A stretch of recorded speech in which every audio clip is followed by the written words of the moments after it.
Assalamualaikum warahmatullahi wabarakatuh. Alhamdulillahirrabbilalamin. Wabihi nasta'inu ala umurid dunya waddin. Wa nusalli wa nusallimu ala nabiyyina Muhammadin wa ala alihi wa sahbihi ajma'in. Asyhadu an la ilaha illallah wahdahu la syarikalah. Wa asyhadu anna Muhammadan abduhu wa rasuluh. Rabbi syrah li sadri wa yassir li amri wahlul 'uqdatam min lisani yafqahu qawli. Allahumma la sahla illa ma ja'altahu sahla wa anta taj'alul hazana idza syi'ta sahla. Rabbana 'alaika tawakkalna wa ilaika nabna wa ilaikal masir. Alhamdulillah kita bisa hadir di majelis ini dengan izin Allah. Tentu ini adalah satu karunia yang harus kita syukuri. Kita masih diberikan kesehatan, diberikan kesempatan, waktu ya, dan terutama masih diberikan keimanan. Karena keimanan inilah yang merupakan nikmat terbesar sesungguhnya yang akan membawa kita ke jalan yang membuat kita bahagia dan diberkahi Allah Subhanahu wa taala di dunia dan di akhirat. Salawat serta salam semoga senantiasa tercurah kepada Nabi kita, Nabi Muhammad sallallahu alaihi wasallam. Bapak-bapak dan ibu-ibu yang dimuliakan Allah, hari ini beberapa tahun yang lalu, tanggal 28 Oktober tahun berapa? 19 berapa? 28 ya. Karena adanya segolongan anak-anak muda gitu, yang mengikrarkan satu sumpah gitu ya, sehingga dikenal dengan Sumpah Pemuda. Dan di tangan pemuda-pemuda seperti inilah ya, perjuangan Islam dulu dan bahkan juga perjuangan dakwah ilallah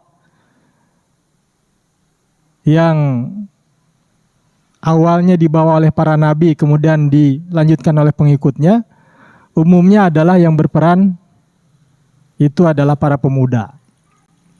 Nah, maka pada malam ini kita mencoba mengkaji satu tema, satu surah dalam Al-Quran, kisah pemuda Ashabul Kahfi.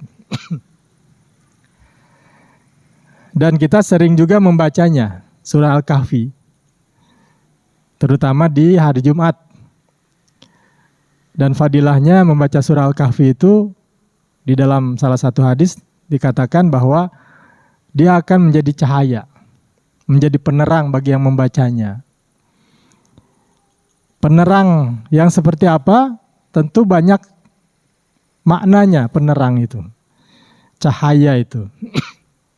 Salah satunya adalah dia bisa menjadi penerang pikiran kita ketika muncul masalah. Kadang pikiran kita sumpek, ada masalah yang menurut kita besar gitu, tapi sebenarnya bagi orang lain itu kecil, mudah jalan keluarnya. Nah, ketika kita gelap pikiran kita, kemudian kita membaca surah Al-Kahfi, maka insya Allah akan terang pikiran kita. Ada masalah yang kelihatan besar itu, oh ternyata solusinya mudah aja gitu. Nah, itu salah satu fadilah keutamaan surah Al-Kahfi. Nah, kemudian hadirin bapak-bapak yang dan ibu-ibu yang dimuliakan Allah, ada kisah menarik yang melatar belakangi turunnya ayat ini. Jadi ketika Nabi Muhammad SAW di awal-awal mendakwakan Islam di Mekah, mulailah berdatangan ya, setelah sekian lama berdakwah, mulai berdatangan orang yang ingin tahu tentang ajaran Nabi Muhammad. Ini apa sih yang dibawa oleh Muhammad ini? Apakah ajaran yang benar atau ajaran yang salah? Nah, ketika mulai banyak orang yang penasaran dengan dakwah Nabi Muhammad ini, maka para pembesar Quraisy ya, Di antaranya yang salah satu dari dedengkot mereka ya, ada di situ Al-Harith, ya An-Nadhr bin Al-Harith, dan juga Uqbah bin Abi Mu'ayth. Ini dedengkotnya Quraisy nih yang paling benci dengan dakwah Nabi. Uqbah bin Abi Mu'ayth ini kalau bapak-bapak, ibu-ibu pernah mendengar Nabi SAW pernah ditaroin, ya, diletakkan kotoran unta di punggungnya, itu dialah orangnya nih, Uqbah bin Abi Mu'ayth. Dan di sini juga ceritanya berkaitan dengan dua orang ini, An-Nadhr bin Al-Harith dan Uqbah bin Abi Mu'ayth. Ketika melihat, ini orang mulai banyak yang berduyun-duyun, bertanya-tanya gitu tentang ajaran Nabi Muhammad. Maka mereka datang ke Madinah, si dua orang ini, Uqbah bin Abi Mu'ayth dengan An-Nadhr bin Al-Harith ini. Pergi ke Madinah, ya, pergi dari Makkah menuju ke Madinah untuk menemui siapa? Menemui orang-orang Yahudi. Di Yathrib ya, namanya Yathrib ketika itu. Dan Nabi Muhammad tentu belum hijrah ke sana. Apa yang mereka lakukan? Mereka konsultasi dengan orang-orang Yahudi.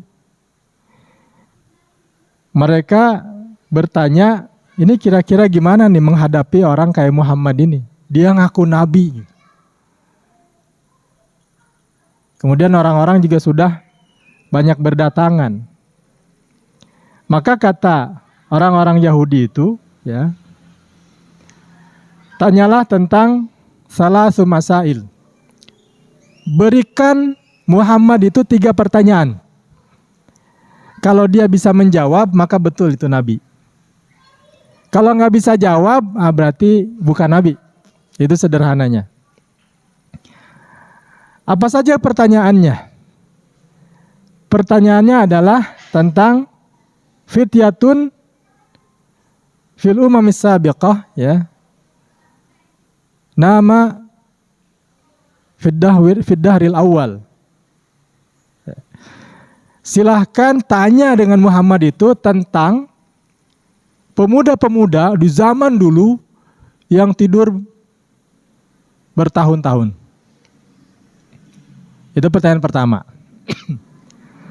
Kemudian tanyakan juga tentang apa itu roh. Tanyakan tentang roh kepada Muhammad itu. Tahu nggak Muhammad itu tentang roh? Kemudian yang ketiga, tanyakan tentang seseorang yang dia sanggup, ya, melakukan perjalanan sampai ke timur dan ke barat. Ini ditanyakan betul-betul oleh mereka. Maka ketika An-Nadhr bin Harith dan Uqbah bin Abi Mu'ayth sampai ke Mekah, kembali ke Mekah, ditanyakan pertanyaan ini. Dan orang-orang menyaksikan pertanyaan ini. Ketika mendapatkan pertanyaan ini, kata Nabi Muhammad SAW, besok saya jawab. Yakin sekali itu Nabi ya. Ketika itu gitu. Yakin Jibril akan menyampaikan wahyu dari Allah Subhanahu wa taala untuk memberikan jawaban 3 pertanyaan ini. Ternyata apa yang terjadi? Bapak-bapak dan ibu-ibu, besok Jibril nggak turun. Wahyu tidak turun. Sehingga Nabi Muhammad bingung gitu. Ini jawabnya gimana? Sesuai perjanjian, besok akan dijawab. Maka yang bertanya datang lagi. Orang-orang juga menunggu jawabannya. Bingung untuk menjawabnya, nggak tahu jawabannya, maka kata Nabi, besok. Ya, besok saya jawab. Akhirnya ditunggu. Besoknya lagi, ternyata tidak ada jawaban. Jibril tidak turun, wahyu tidak turun, jawaban tidak jelas atas 3 pertanyaan itu. Sementara orang-orang terus datang, menagih jawabannya. Kata Nabi besok, terus besok, besok lagi. Sampai berapa hari? 15 hari itu, bayangkan tuh, bilang besok. Ya. Tentu kan akan menjadi bahan olok-olokan. Orang-orang yang tadinya penasaran, ini Nabi apa enggak nih? Betul Nabi atau bukan? Bisa jawab apa atau tidak? Ternyata besok nggak bisa jawab. Besoknya lagi nggak bisa jawab. Ini banyak yang ragu-ragu akhirnya. Ini jangan-jangan bukan Nabi. Sampai kemudian menurut salah satu riwayat gitu ya, itu sampai 15 hari. Maka kemudian Allah memberikan peringatan kepada Nabi SAW. Wala taqulanna li syai'in inni fa'ilun dzalika ghadan. Jangan sekali-kali engkau mengatakan, menjanjikan sesuatu, aku akan beritahukan, aku akan lakukan besok. Illa ayyasha Allah. Nah ini, ya, melainkan kamu harus mengucapkan insya Allah. Wadhkur rabbaka idza nasita. Dan ingatlah Tuhanmu ketika kamu lupa. Wa qul asa, dan katakanlah, ya, daripada bilang besok saya akan kasih tahu. Lebih baik katakan asa ayyahdiyani rabbi liaqraba min hadza rasyada.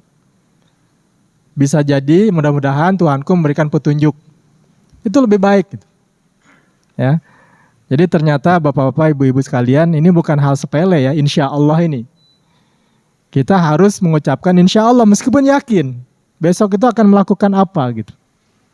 Ya, jangan sampai seperti dalam cerita gitu ya. Dia nggak mau bilang insya Allah gitu kan. Mau kemana? Ke pasar, yakin gitu. Ya, bilang insya Allah. Ngapain insya Allah? Saya yakin itu pasar di depan mata gitu. Masuklah dia ke pasar. Dia kemudian berjejal-jejal kecopetan. Ini ada satu cerita seperti itu gitu. Pas balik lagi, ya berarti kan nggak jadi belanjanya itu. Kenapa balik lagi? Saya kecopetan, insya Allah gitu. Jadi terlambat bilang insya Allahnya gitu ya. Udah terjadi baru insya Allah. Nah maka pelajaran dari peristiwa yang melatar belakangi turunnya beberapa ayat di surah Al-Kahfi ini adalah pertanyaan orang kafir ini. Yang Nabi SAW lupa mengucapkan insya Allah. Nah kemudian turunlah jawabannya. Ya. Jawabannya adalah ini. Untuk pertanyaan tentang pemuda, jawabannya adalah yang ayat 9. A'udzubillahi minasyaitonirrajim. Am hasibta anna ashabal kahfi warraqimi kanu min ayatina ajaba. Apakah kamu mengira bahwa orang-orang yang mendiami gua dan yang mempunyai rokim itu mereka termasuk tanda-tanda kekuasaan kami yang menakjubkan? Jadi pertanyaan Allah ini, menurut kalian pikir cerita tentang Ashabul Kahfi itu menakjubkan? Memang menakjubkan, tidur 309 tahun. Menakjubkan, tapi terlalu banyak kisah-kisah lain yang juga menakjubkan. Bisa jadi lebih menakjubkan. Dan Allah mampu melakukan itu semua. Gitu. Kalau ini sih ya menakjubkan juga, tapi bisa jadi gitu ya, kalah dengan kisah-kisah lain. Nah, kemudian di ayat lain turun ayat Quran wa yas'alunaka an Dzulqarnain. Dan mereka bertanya kepadamu wahai Muhammad tentang Dzulqarnain. Ya, Dzulqarnain inilah yang berjalan ke timur dan ke barat. Kekuasaannya begitu luas. Kemudian pertanyaan berikutnya adalah tentang ruh. Wa yas'alunaka 'anir ruh di surat Al-Isra. Qulir ruhu min amri rabbi wa ma utitum minal ilmi illa qalila. Katakanlah ruh itu adalah urusan Tuhanku. Dan kalian tidak diberi ilmu tentang ruh kecuali sedikit saja. Jadi ini jawabannya. Sehingga alhamdulillah dengan jawaban ini orang-orang yang tadinya ragu jadi yakin. Tapi hampir-hampir saja gitu ya. Gara-gara insya Allahnya nggak keluar, wahyu tidak turun. Nah kemudian kita masuk ke inti ceritanya. Jadi ibu-ibu dan bapak-bapak sekalian, ini adalah salah satu model cerita dalam Quran, kisah dalam Quran. Salah satu model bagaimana Allah memaparkan kisah dalam Al-Quran. Kalau kita perhatikan, itu dalam Quran itu banyak sekali, lebih dari setengahnya itu kisah-kisah. Tapi kisah-kisahnya itu mengandung pelajaran. Dan model pemaparannya itu berbeda-beda. Ada penyampaian kisah itu yang satu surat penuh, itu kisah dari awal sampai akhir tamat. Surah apa? Surah Yusuf. Ya, itu dari awal, dari kecil, dari mulai mimpi gitu kan. Melihat bintang gitu kan, melihat matahari. Sampai kemudian dibuang ke sumur, diselamatkan dan seterusnya. Satu surat penuh itu.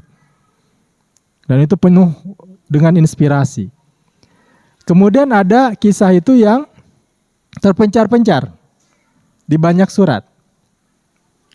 Ya, di sini ada, kemudian nanti sambungannya di tempat lain. Tapi kalau surah Al-Kahfi ini di sini aja gitu ceritanya. Kemudian juga salah satu cara Allah menyampaikan kisah itu diantaranya adalah menyampaikan dulu intisarinya. Ya, di sini am hasibata anna ashabal kahfi warraqimi kanu min ayatina ajaba. Ini ringkasan kisahnya, yaitu tentang ashabul kahfi, penghuni gua, dan rokim. Ya, rokim ini apa? Itu banyak tafsiran ya. Ada yang mengatakan rokim itu adalah anjingnya. Ada yang mengatakan rokim itu adalah gunung yang di situ ada guanya. Ada yang mengatakan rokim itu adalah papan ataupun batu tulis yang di situ ada nama-nama ashabul kahfi. Nah, ini banyak tafsiran ya. Kanu min ayatina ajaba. Apakah kamu mengira bahwa mereka itu adalah ayat-ayat kami, tanda-tanda kekuasaan kami yang menakjubkan? Ini ringkasan cerita itu tentang ashabul kahfi. Baru kemudian masuklah ke dalam ceritanya. Jadi bapak-bapak dan ibu-ibu sekalian, kisah ashabul kahfi ini memang awalnya banyak yang tidak tahu dulunya. Gitu.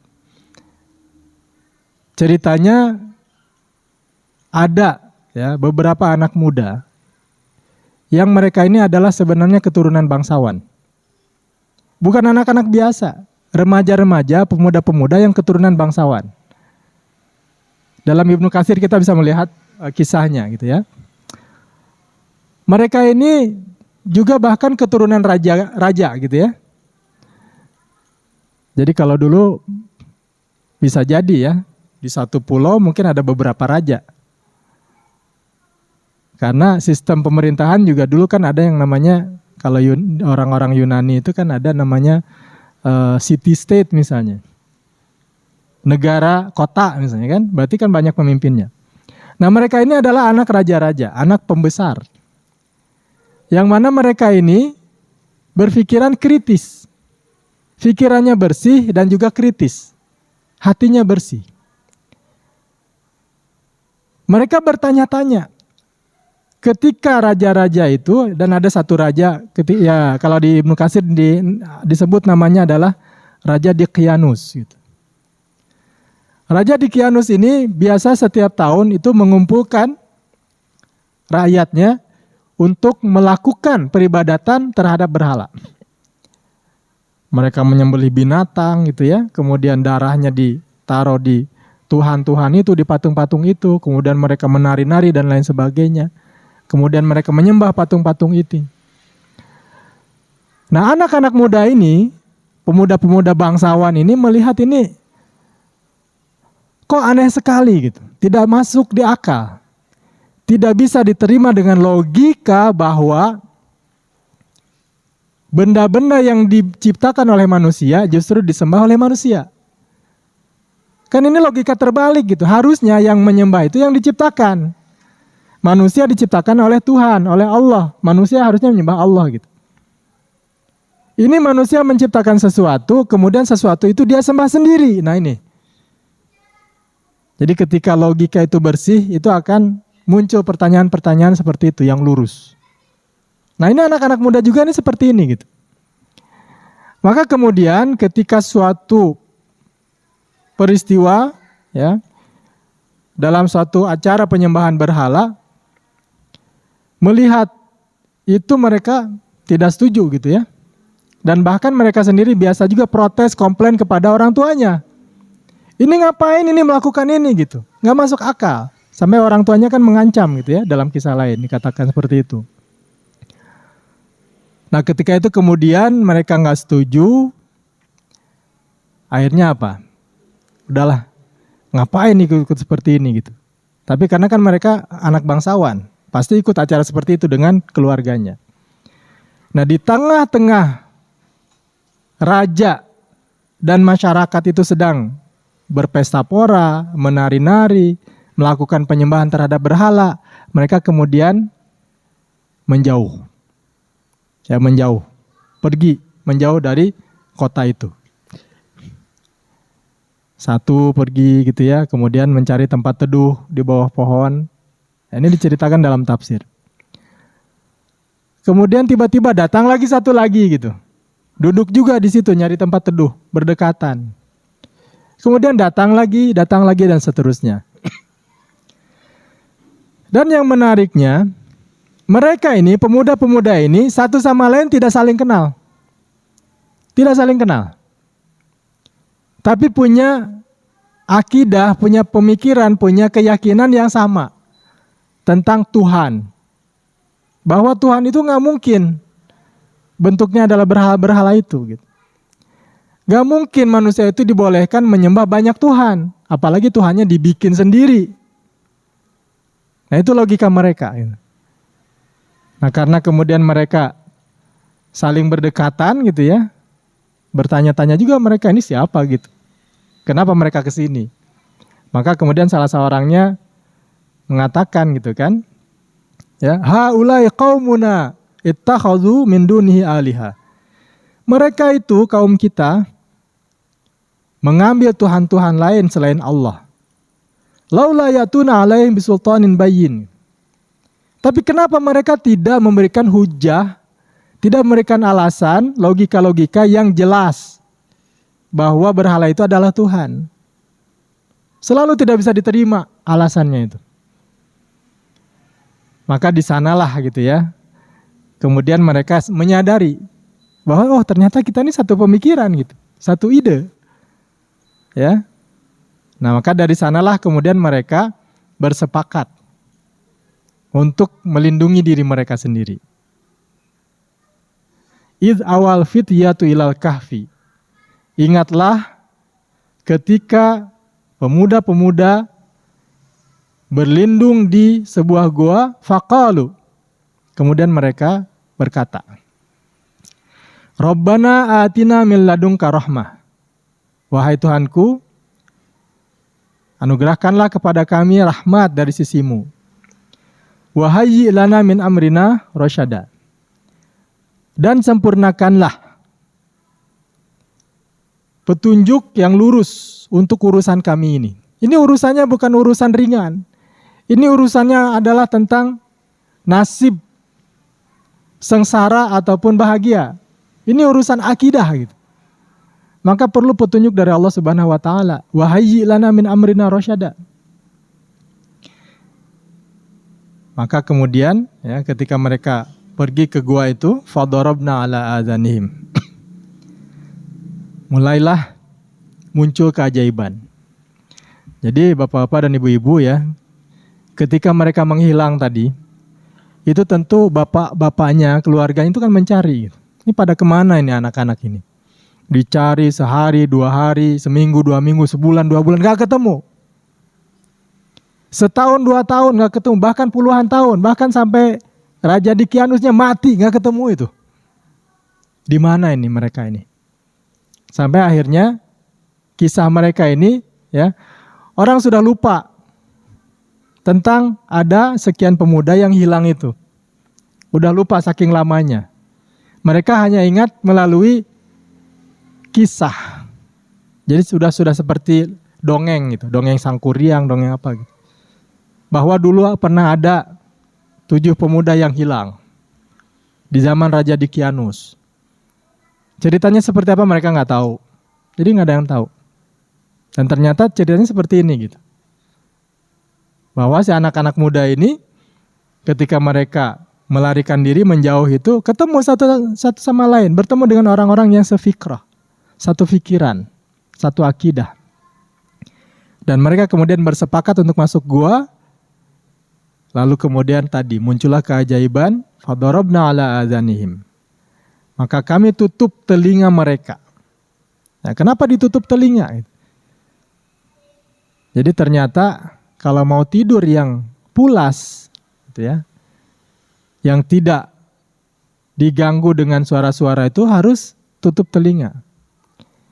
Kalau orang tidak mendengar apa-apa, maka insya Allah tidurnya juga pulas. Kan kalau masih bisa mendengar ya, tiba-tiba ada suara motor yang pakai knalpot bising, weng gitu kan, terkejut pasti. Gitu. Atau tiba-tiba di rumah tidur gitu kan, pulang kerja capek, tiba-tiba anak nangis karena jatuh. Gitu. Terbangun kita gitu. Kenapa? Karena masih mendengar. Tapi kalau telinga kita sudah tidak mendengar apa-apa, dan itu tidur nyenyak yang paling dalam itu kalau sudah tidak mendengar.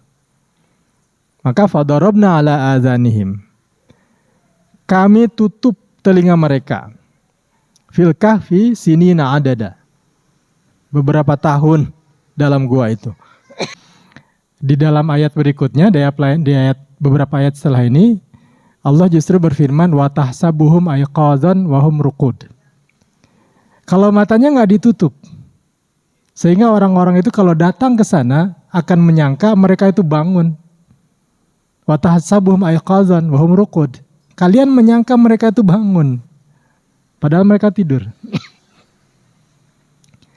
Jadi matanya berkedip, melihat lagi berkedip gitu. Yang ditutup oleh Allah itu justru telinganya. Tidak mendengar, maka tidurnya nyenyak gitu. Tsumma ba'atsnahum. Nah, setelah itu baru kemudian kami bangkitkan mereka, kami bangunkan kembali mereka, lina'lama ayyul hizbaini ahsa lima labithu amada. Agar kami bisa melihat siapa di antara mereka yang berdebat itu yang paling tepat tebakannya. Jadi nanti ketika mereka bangun itu saling bertanya-tanya. Ya, ada beberapa tafsiran mengatakan bahwa dua kelompok itu adalah mereka sendiri di antara mereka. Mereka bertanya-tanya gitu. Berapa lama sih kita tidur? Ya. Nahnu naqussu 'alaika nabahum bil haqq. Kami, kata Allah, menceritakan kepadamu kisah mereka dengan benar. Innahum fityatun amanu birabbihim. Sesungguhnya mereka itu adalah pemuda-pemuda yang beriman kepada Tuhan mereka, wazidnahum huda. Maka kami tambah mereka petunjuk. Warabatna ala qulubihim, dan kami meneguhkan hati mereka. Idz qamu, ketika mereka berdiri, faqalu, lalu mereka berkata, Rabbuna rabbus samawati wal ard. Tuhan kami adalah Tuhan seluruh langit dan bumi. Lan nad'u min dunihi ilaha. Kami tidak akan pernah menyembah selain Allah. Laqad qulna idzan syatata. Kalau kami menyembah selain Allah, maka itu artinya kami mengucapkan perkataan yang jauh dari kebenaran, perkataan yang sesat. Ya. Haula'i qaumun attakhadhu min dunihi alihah. Laula ya'tuna 'alaihim bisultanin bayyin. Kaum kami ini telah menjadikan selain Dia, selain Allah, sebagai Tuhan-Tuhan yang disembah. Mengapa mereka tidak mengemukakan alasan yang jelas, yang terang? Faman azlamu mimman iftara 'ala Allahi kadziba. Siapakah yang lebih zalim daripada orang-orang yang mengada-ngadakan kebohongan terhadap Allah?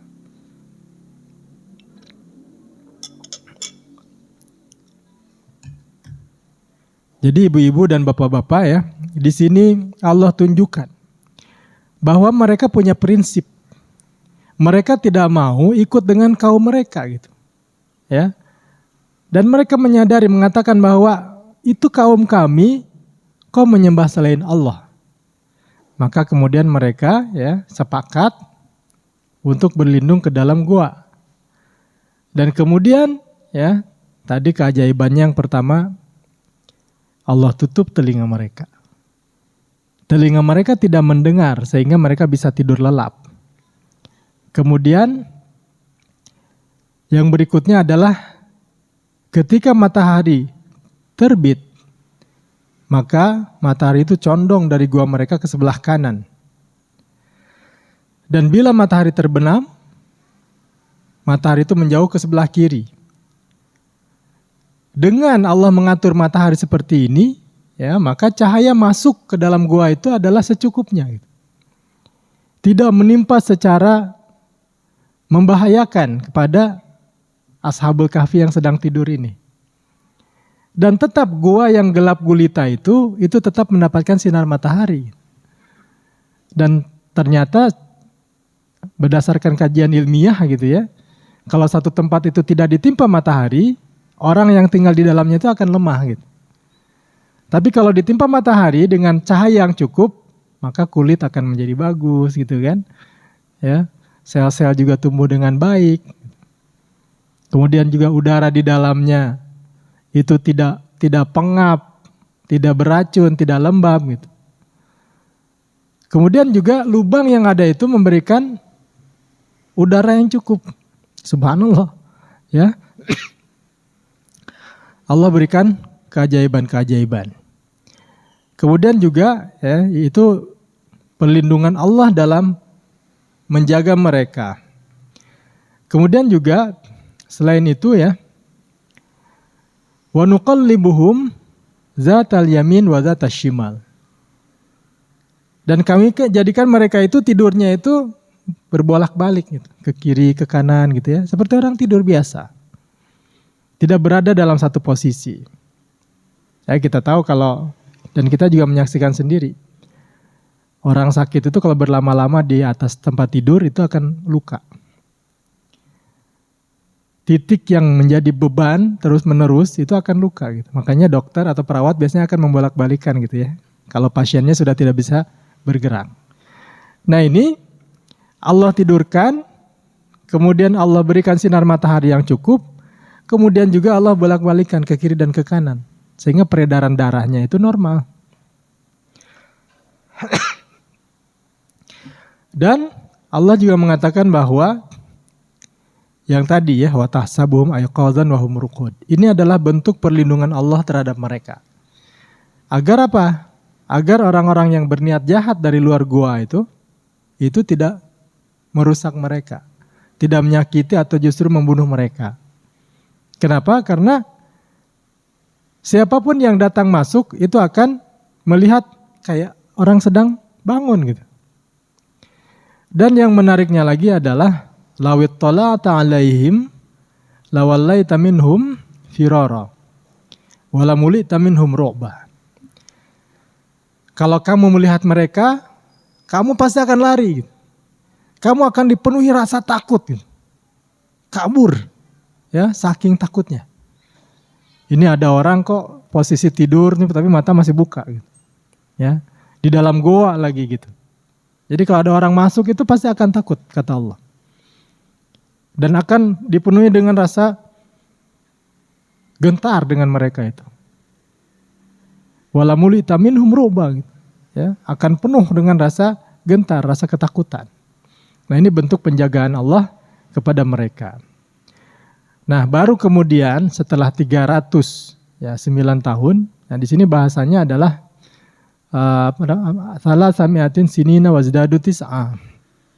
300 tahun ditambah 9 tahun. Nah, ini ternyata ada penjelasannya, Bapak-bapak dan Ibu-ibu ya. Jadi salah satu penjelasannya adalah kenapa disebutkan 300 tahun tambah 9 tahun? Maksudnya apa gitu? Ternyata dalam hitungan Syamsiyah Masehi, mereka tidur itu adalah 300 tahun.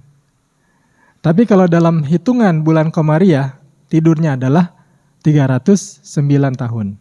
Kenapa? Karena dalam setiap 100 tahun Masehi, itu ada tambahan 3 tahun Qamariyah. Jadi kalau Masehi itu 100 tahun, Qamariyah itu 103 tahun gitu. Maka jadi 309 tahun. Nah, itu salah satu penjelasannya. Kenapa nggak dibilang langsung 309 tahun? Kenapa dibilang 300 tahun dan tambah 9 tahun? Nah, itu dalam ayatnya seperti itu. Nah, setelah itu kemudian Allah bangkitkan mereka agar terjadi dialog di antara mereka. Ini kita tidur berapa lama? Ya, kenapa perlu ada dialog seperti ini?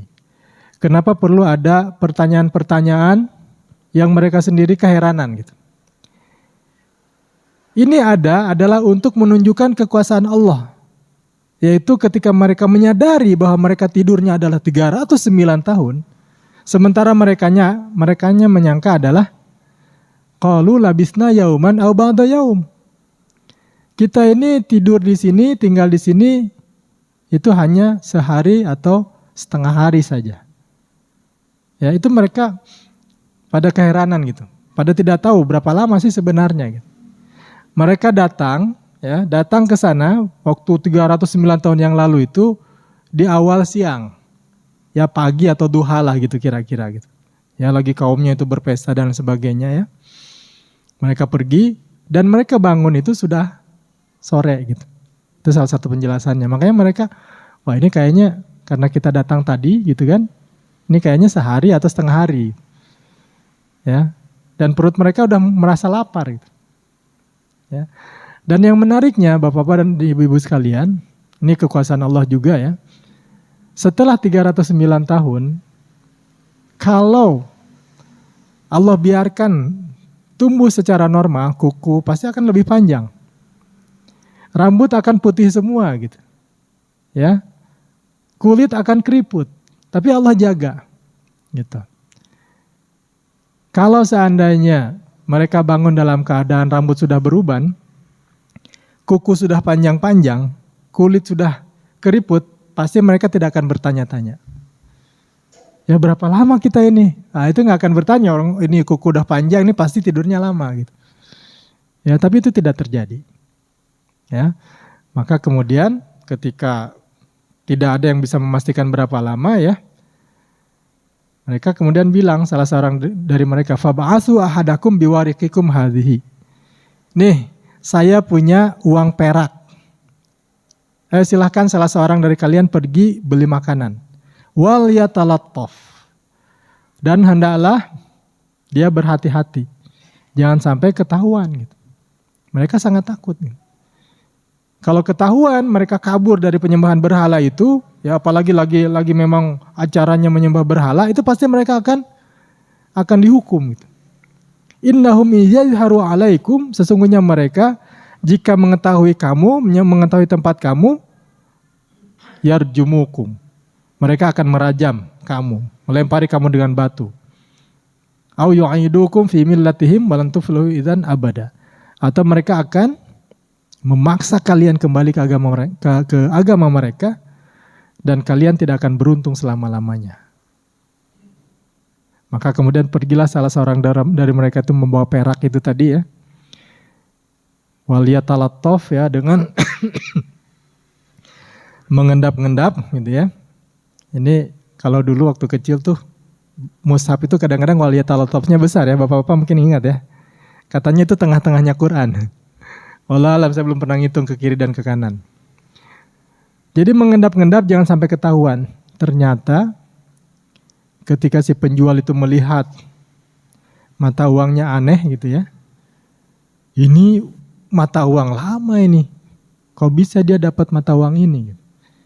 Maka akhirnya usut punya usut ya. Ternyata orang ini adalah orang yang diceritakan dulu. Yang ada dongengnya itu. Ya, ada orang hilang gitu kan, tidak ketemu, ya ternyata ini. Gitu. Akhirnya dilaporkan kepada raja dan si orang ini takut ya, Ashabul Kahfi ini takut. Ternyata rajanya sudah berubah. Dan dia pun sepanjang jalan sebenarnya sudah keheranan, Bapak-bapak Ibu-ibu ya. Ini dulu nggak ada pohon, di sini sudah ada pohon, di sini ada jalan, dulu nggak ada jalan gitu ya. Sini dulu mungkin ya kalau di kita menyaksikan kalau di daerah kita dulunya sawah gitu. Sekarang udah padat dengan perkampungan penduduk. Dan dia juga keheranan gitu. Ya. Keheranan. Nah, ternyata kemudian ketika menyaksikan rajanya adalah raja yang beriman. Raja yang saleh dan adil. Ya, kemudian dilihatlah tempat mereka, ya, didatangi tempat mereka di gua itu. Ya, ternyata ketika mereka kembali ke gua, ya, yang orang ini kembali ke gua, tidak lama kemudian semuanya meninggal. Allah wafatkan. Kenapa diwafatkan gitu? Kan masih seru ceritanya gitu ya. Gimana setelah itu gitu? Nah di sini bapak-bapak dan ibu-ibu ternyata karena misinya sudah selesai, ya sudah cukup gitu. Ya, diwafatkan aja gitu. Nabi Muhammad SAW ketika mengatakan firman Allah, Al-yauma akmaltu lakum dinakum wa atmamtu alaikum ni'mati wa raditu lakumul islam madina, gitu ya. Hari ini aku sempurnakan agamamu gitu. Ya. Dan aku sempurnakan nikmatku dan aku ridho Islam sebagai agama. Orang yang paham itu menangis. Ya, Abu Bakar itu menangis gitu. Kenapa? Karena tahu kalau sudah selesai misi Rasulullah ya sudah. Apalagi pasti akan meninggal. Begitu. Ya, ini si anak-anak muda ini misinya adalah pertama ya untuk membuktikan kekuasaan Allah. Bahwa Allah bisa membangkitkan orang yang mati. Ini aja membuat orang tidur selama itu gitu, tidak rusak bisa, apalagi membangkitkan yang sudah mati. Ya, kemudian yang kedua, Allah ingin menunjukkan bahwa orang yang sungguh-sungguh berjuang, meskipun dia lemah, dia kan lemah tuh mau merubah kaumnya biar menyembah Allah, tapi nggak berdaya sehingga mereka kemudian mengasingkan diri. Tapi Allah berikan penghargaan bahwa dia kemudian hidup di zaman raja yang adil, meskipun cuma tidur aja nunggu. Gitu. Ya, nah ini. Jadi setelah selesai misi itu Allah wafatkan mereka. Nah hadirin bapak-bapak dan ibu-ibu yang dimuliakan Allah, itu kisahnya seperti itu. Dan yang terpenting dari kisah itu adalah ibrahnya. Ya, kita coba mengambil beberapa ibrah ya. Dalam 3 menit mudah-mudahan selesai. Yang pertama, akan senantiasa ada tokoh-tokoh antagonis dan protagonis. Dalam sebuah film itu nggak rame kalau orangnya baik semua gitu. Atau jahat semua. Pasti ada penjahatnya, ada jagoannya. Ya. Dalam kisah ini ada Raja Dkianus. Raja Dkianus itu raja yang zalim. Kemudian tidak dibiarkan si zalim ini berkuasa sendiri, maka ada yang menentangnya. Dan dalam setiap zaman akan menemukan yang seperti itu. Tinggal kita mau pilih yang mana, terutama yang para pemuda nih. Mau pilih di pihak mana ketika ada perseteruan antara hak dan batil. Ketika Nabi Ibrahim dibakar, burung itu juga ikut bawa air. Sehingga ditertawakan, itu air yang kamu bawa itu gak akan mematikan api. Gitu. Kata si burung, aku tahu gitu. Gak mungkin api sekecil air seperti ini bisa memadamkan api yang sebesar itu. Tapi aku ingin menunjukkan kepada Allah di pihak mana aku berada. Nah kita juga begitu. Ya. Jadi ketika ada tokoh yang antagonis, kita menjadi pihak yang mana? Itu yang pertama. Kemudian yang kedua, peran pemuda. Ini bapak-bapak, ibu-ibu ya. Kalau mungkin bapak-bapak punya pengalaman sebagai pengusaha, dimuat di majalah internasional tentang bisnis, itu kan bangga luar biasa. Ini dimuatnya bukan di majalah internasional, ini di Quran gitu. Dalam konteks yang positif, si pemuda ini dikisahkannya. Karena kan ada juga yang dalam konteks negatif ya, dimuat dalam Quran. Dan bacanya juga sama, ibadah juga. Iblis, ya dalam Quran ada kan, dimuat gitu. Abu Lahab dimuat juga, tapi dalam konteks negatif. Nah ini dalam konteks positif. Maka penghargaan dari Allah Subhanahu Wa Taala untuk remaja-remaja, pemuda-pemuda yang sungguh-sungguh mempertahankan akidahnya itu luar biasa. Dan yakinlah, meskipun tidak mampu secara fisik, secara harta dan lain sebagainya memperjuangkan apa yang menjadi keyakinan, dan keyakinan tersebut adalah benar, Allah akan tolong. Sudah banyak ceritanya. Bagaimana Maryam yang lemah itu menggoyang-goyangkan pohon kurma dan jatuh buahnya. Padahal dia sedang hamil tua gitu. Ya. Jadi cukuplah kita laksanakan apa yang menjadi kewajiban kita, sisanya Allah yang menyempurnakan. Seperti Ashabul Kahfi, tidak mampu dia menghadirkan pemimpin yang adil, pemimpin yang menyembah Allah, umat yang menyembah Allah satu-satunya, tidak mampu mereka, tapi kemudian Allah tunjukkan, ditidurkan, kemudian bangun di saat sudah muncul generasi yang beriman. Saya kira akan banyak hadirin bapak-bapak dan ibu-ibu yang dimuliakan Allah, pelajaran yang kita bisa ambil dari kisah ini, ya maka bersyukurlah para pemuda yang sudah mendengar kisah ini sejak muda gitu. Ya, karena banyak juga yang baru mendengar ketika sudah tidak muda lagi, seperti saya udah putih seperti ini gitu kan. Ya. Tapi tetap bersyukurlah para orang tua yang mendengar kisah ini sekarang, karena dia bisa membentuk anak-anak remajanya menjadi remaja-remaja seperti yang digambarkan. Maka tetaplah kita mengambil peranan dalam setiap perjuangan dakwah ilallah, dalam setiap usaha-usaha untuk menegakkan akidah yang sahih. Sehingga dengan demikian kita akan mendapatkan penghargaan dari Allah Subhanahu wa taala, dan tidak mustahil keajaiban-keajaiban, meskipun bukan mukjizat. Itu barangkali bapak-bapak dan ibu-ibu, juga ada remaja yang dimuliakan Allah. Mudah-mudahan kisah ini memberikan inspirasi kepada kita. Saya mohon maaf jika ada kata-kata yang salah. Billahi taufiq wal hidayah. Assalamualaikum warahmatullahi wabarakatuh.